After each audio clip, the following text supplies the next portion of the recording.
سلام. توی این ویدیو چند راهکار بسیار ساده ولی با اهمیت به شما دانشجویان عزیز آکادمی زبان سوئدی و همچنین علاقه‌مندان به این زبان شیرین معرفی میکنم. شک نکنید اگر اونها رو با دقت به کار بگیریم میزان پیشرفت و یادگیری شما چندین برابر خواهد شد و با صرف وقت و انرژی کمتر مطالب بیشتری رو یاد میگیریم. ضمن اینکه بعد از دیدن این ویدیو یادگیری براتون لذت بخشتر میشه و بدون استرس و دلواپسی در موقعیت‌های مختلف به خوبی از دانش زبان سوئدی خودتون استفاده خواهید کرد. هدف خود را مشخص کنید. چرا میخواید زبان سوئدی رو یاد بگیرید؟ چه چیزی میخواید یاد بگیرید؟ مکالمه‌های روزمره، درس خوندن توی دانشگاه، کلمه‌ها و اصطلاحاتی که توی کامپیوتر و اینترنت به کار میره، فهمیدن اخبار و فیلم‌ها، خواندن متن‌های درک مطلب یا اینکه گذراندن دوره‌های اسفی. اصلا در چه سطحی میخواین یاد بگیرید؟ پایه، متوسطه، پیشرفته؟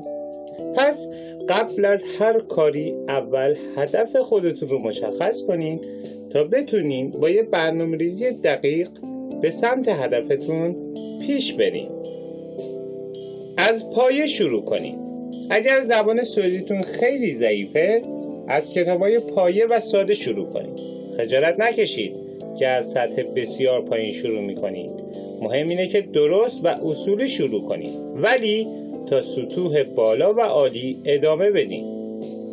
نگران این نباشین که اگه یه کتاب داستان کودک دستتون بگیرین بقیه راجبتون چه حرفی میزنن. به این فکر کنین که بعد از مدت کوتاهی از طریق همین کتاب‌های سطح پایین شما سوئدی رو بهتر از هر کسی یاد میگیرین. اون هم کاملا اصولی و پایه‌ای. دوست سوئدی پیدا کنین. انتخاب یه دوست علاقه‌مند به زبان سوئدی یادگیری رو برای شما آسان‌تر و جالب‌تر میکنه و میتونید آموخته‌های خودتون رو با همدیگه در میون بذارید و با هم تبادل نظر کنید. اگه داخل خاک سوئد هستین، داشتن دوستای سوئدی و ارتباط مستمر با اونها بهترین ابزار یادگیری زبانه. اگه هم خجالتی هستین و به راحتی نمیتونین دوست پیدا کنین، ایرادی نداره. میتونین به نزدیکترین کتابخونه شهرتون برین و از اونا بخواین که یه دوست سوئدی برای تمرین زبان بهتون معرفی کنن. از ابتدای سال 2016 طرحی به عنوان لونا انسفنسک در همه کتابخونه های سوئد اجرا شده که شما میتونین از طریق این طرح حریف تمرینی زبان سوئدی پیدا کنید. از این شاخه به آن شاخه نپرید. برای یادگیری زبان سوئدی منابع خیلی زیادی وجود دارند، اما کتاب‌ها، مطالب، سایت‌ها، نرم افزارها و سیدی‌های مورد علاقه خودتون رو به دقت انتخاب کنید. هرچی بیشتر به موضوعاتی که مطالعه می‌کنین علاقه‌مند باشین، یادگیری براتون جذاب‌تر میشه. سعی کنین کتاب‌ها و متن‌هایی که برای مطالعه انتخاب می‌کنین ارتباط زیادی با سوئدی واقعی داشته باشه. دائما کتاب‌ها و نرم افزارهای کلاس خودتون رو عوض نکنید. سوئدی رو از طریق گوش بیاموزید. اولین مرحله یادگیری زبان گوش دادنه. تا میتونید به ویدیوهای اینترنتی و سیدی‌های صوتی و تصویری گوش کنید. گوش دادن به رادیو، تلویزیون و همچنین تماشای فیلم و کارتون‌های سوئدی بسیار مهمه. هرگز یادگیری زبان سوئدی رو با کتاب‌هایی که بدون فایل صوتی و یا سیدی هستش شروع نکنید. اینطور کتاب‌ها ارزش یادگیری ندارن. زبان سوئدی دارای لهجه‌های مختلفه که فقط و فقط از طریق گوش دادن زیاد پی به اونها خواهیم برد. یاد گرفتن هر زبانی 4 مهارت داره: خواندن، نوشتن، حرف زدن و گوش دادن که مهمترین مهارت در یادگیری زبان همیشه مهارت گوش دادنه. تا وقتی متوجه نشین طرف مقابلتون چی داره میگه نمیتونین حرف بزنین و جوابش رو بدین. حفظ کردن کلمات رو متوقف کنید. خواندن و حفظ کردن واژگان و کلمه‌های یک زبان به تنهایی ارزش نداره. کلمه‌ها زمانی ارزش و معنی پیدا می‌کنن که در قالب عبارت و جمله باشن. همیشه سعی کنید یک کلمه و اصطلاح جدید رو در قالب عبارت و یا جمله آسون یاد بگیرید. مثلا اگه میخواین کلمه اپل رو یاد بگیرین، اون رو داخل یه جمله بذارین. برای نمونه، یا اتر اپل، من سیب میخورم.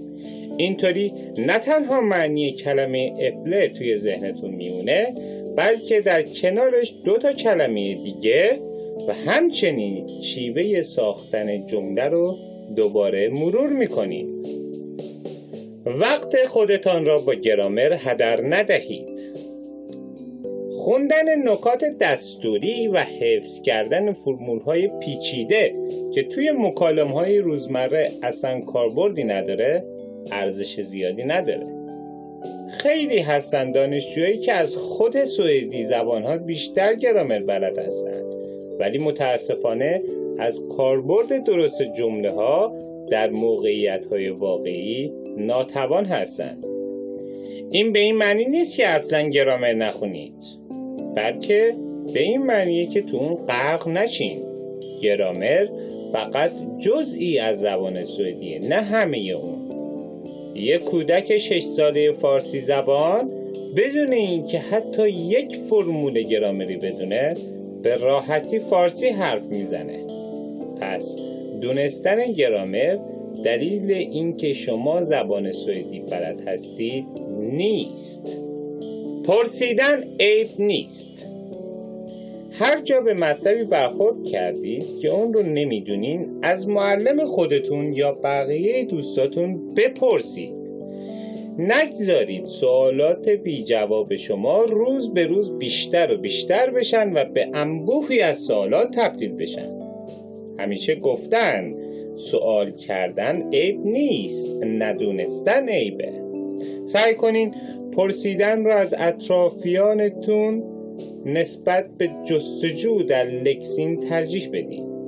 جوابی که دوستان شما به سوالات درسی شما میدن قابلیت موندگاری فوق‌العاده بالایی دارن و میتونن در میزان یادگیری شما بسیار تاثیرگذار باشن. پس از سوال کردن هیچ وقت ترس و واهمه نداشته باشین. یادداشت برداری کنید. از حرف‌های مهم و همچنین نوشته‌های تخته کلاس و یا متون درسیتون یادداشت برداری کنید. یادداشت‌های منظم و مرتب شده برای مرور بعدی خیلی به کارتون میاد. به نوشتن با خودکار و مداد خودتون رو عادت بدین. سعی کنین آروم بنویسین اما خوشخط. میزان زیبایی و خوانا بودن دستخط شما توی ذهن مخاطب و دوستاتون به شدت تأثیر گذاره و حتی برخی آدم‌ها شخصیت شما رو از روی زیبایی دستخط شما قضاوت می‌کنن. یادداشت‌های خودتون رو توی دفتری منظم ثبت کنین و جایی قرار بدین که همیشه بهشون دسترسی خواهید داشت. هر روز یاد بگیرید. حتما شنیدین که میگن زبان یاد گرفتن فراره، یعنی از مغز فرار میکنه. این به این دلیله که ما از زبان فرار میکنیم. اگه یادگیری و مطالعه برای ما یه عادت بشه، از اون لذت میبریم. مطالعه روزانه حدود 15 الی 20 دقیقه به مراتب بهتر از هفته 1 روز و اون هم 2 تا 3 ساعته. پس یادگیری به صورت منظم و پیوسته موندگارتره. کم کم بخونین اما همیشه بخونین. ذهن یک سیستم کاملا منظمه و به همین خاطر اطلاعاتی در ذهن موندگارتر میشه که به صورت منظم فرا گرفته شده باشن.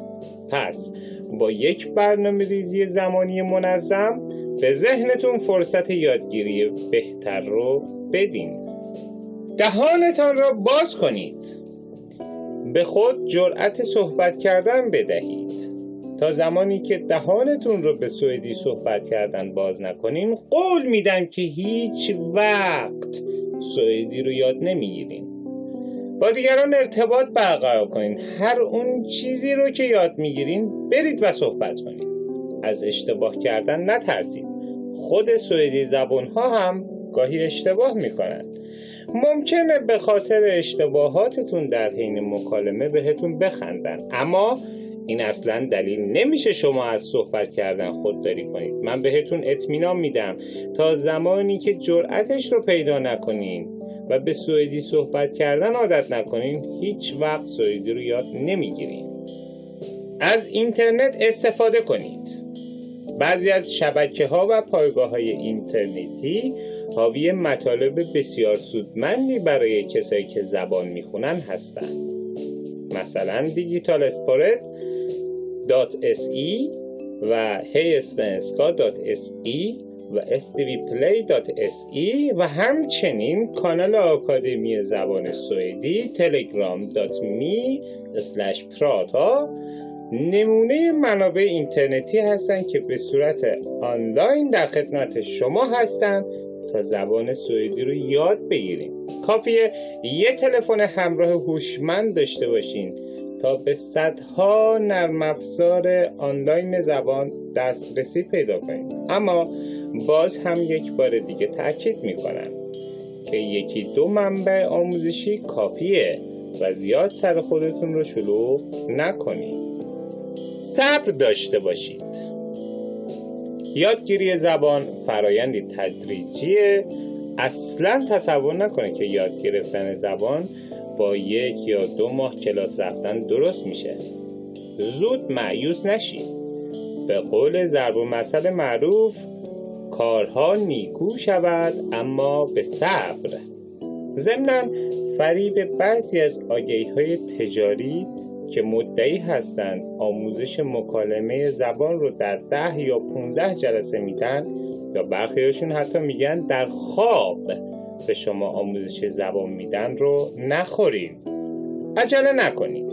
زمان شما فقط با تمرین و تمرکز منظم به صورت اتوماتیک راه میافته و بعد از مدتی درس خوندن به یک بار متوجه میشین بدون اینکه خودتون فهمیده باشین میزان زیادی روی زبان سوئدی تسلط پیدا کردین. آموخته هایتان را مرور کنید.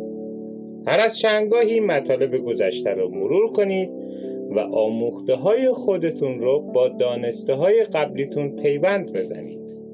مرور اون چیزهایی که قبلا یاد گرفتید علاوه بر این که اعتماد به نفس شما رو افزایش میده، باعث موندگاری بیشتر زبان سوئدی روی ذهن شما خواهد شد.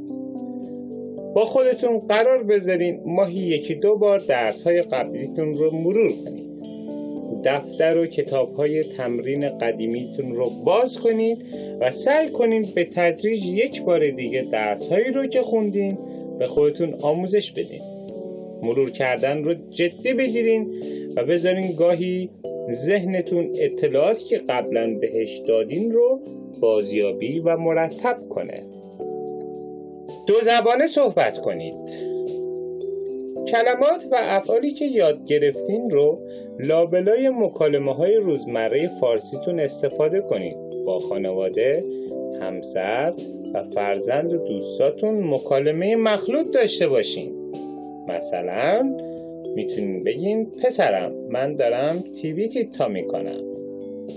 این شیوه رو تبدیل به یک عادت کنید. ممکنه اوایل فقط یک کلمه سوئدی در بین جملات فارسیتون استفاده کنید، اما بعد از مدتی یه دفعه میبینین بیش از نیمی از کلمات مکالمتون تبدیل به سوئدی شده و بعد از چند وقت بعدش به راحتی میتونین تمام جملاتتون رو سوئدی بگید.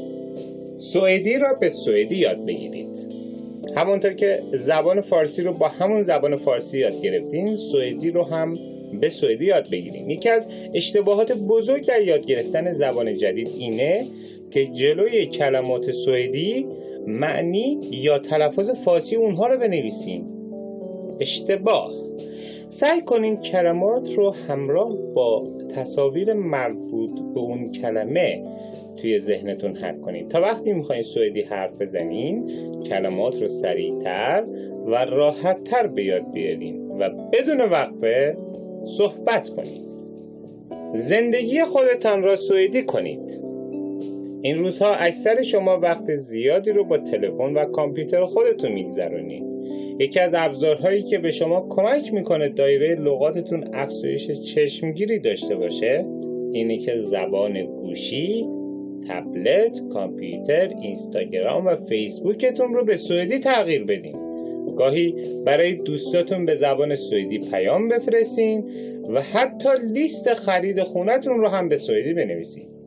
در راه خونه و مدرسه به تابلوها و تبلیغاتی که توی خیابون‌ها می‌بینین دقت کنین و سعی کنین معنی اونها رو حدس بزنین.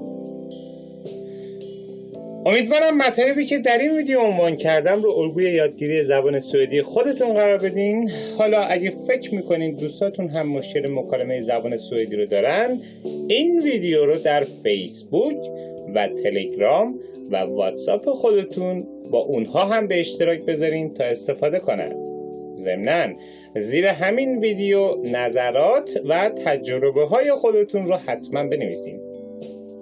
دکمه سابسکرایب رو هم بزنین تا به همه ویدیوهای آموزشی من دسترسی پیدا کنین.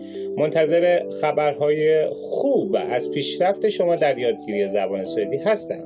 من جواد سیمین، دبیر آکادمی آنلاین زبان سوئدی. تا ویدیوهای بعدی، هی دو.